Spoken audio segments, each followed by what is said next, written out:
Hello class, this is Dr. Fenton. In this video, I'm going to show you how to perform vertical analysis and horizontal analysis. What we have here is an Excel sheet I downloaded from a company that had its 10K listed on the sec.gov website. Let me make a few changes before we get started.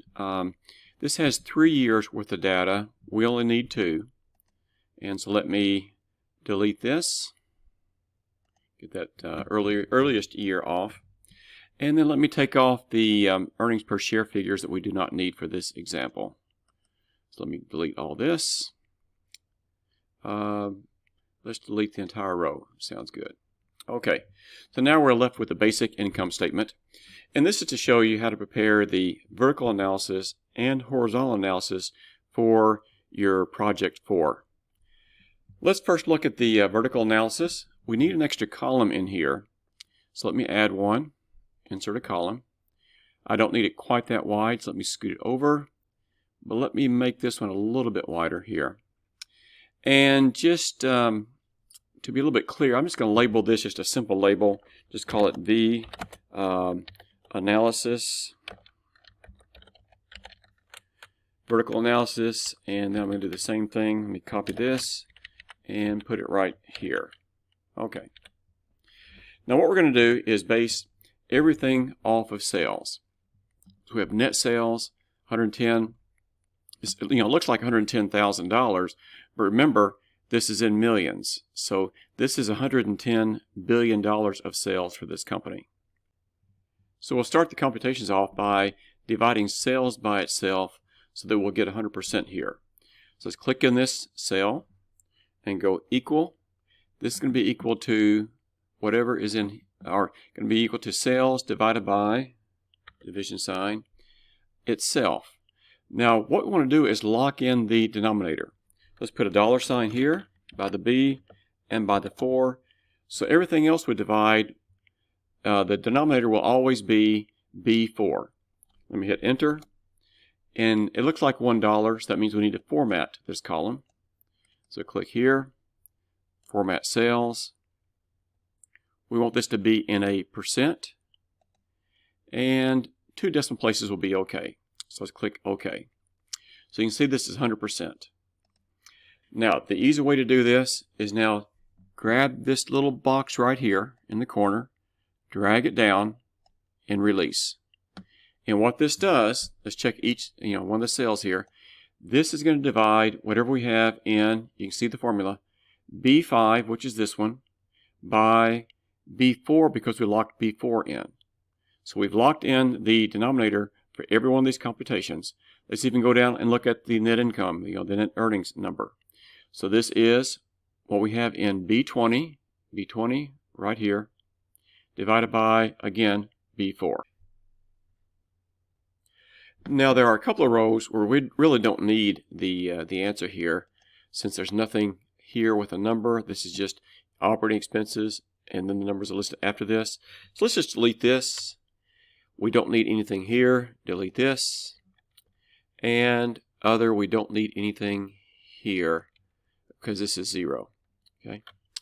All right. So there's this column. Let's do the same thing here. So again, equal sign, whatever is in this column, let's divide by this column and lock the denominator in, dollar sign, hit enter. We need to format this column. Right click, format cells, percentage, 2 decimal places, OK. I just noticed that probably part of that screen was off of the viewing area, but I think you know where to go with that. And again, once we get this done, easy drag and drop. Right here, we don't need this, and we don't need this one this time. So now we've done vertical analysis. So it's really that simple. Next, let's do horizontal analysis. And this is where we compare the later year to the earliest year. We're going to find the difference and then divide by the earlier year. And what I'll do here is just label this.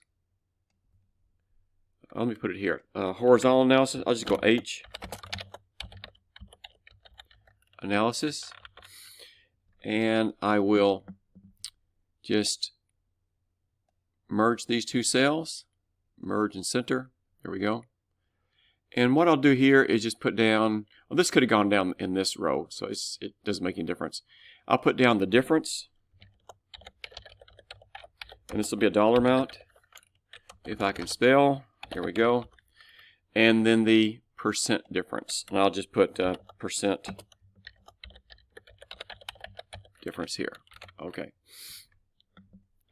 Okay. The difference we want is the latest year, this one minus this one. So here, let's hit the equal sign. This is going to be equal to this number minus this number, and hit enter. And there's the difference.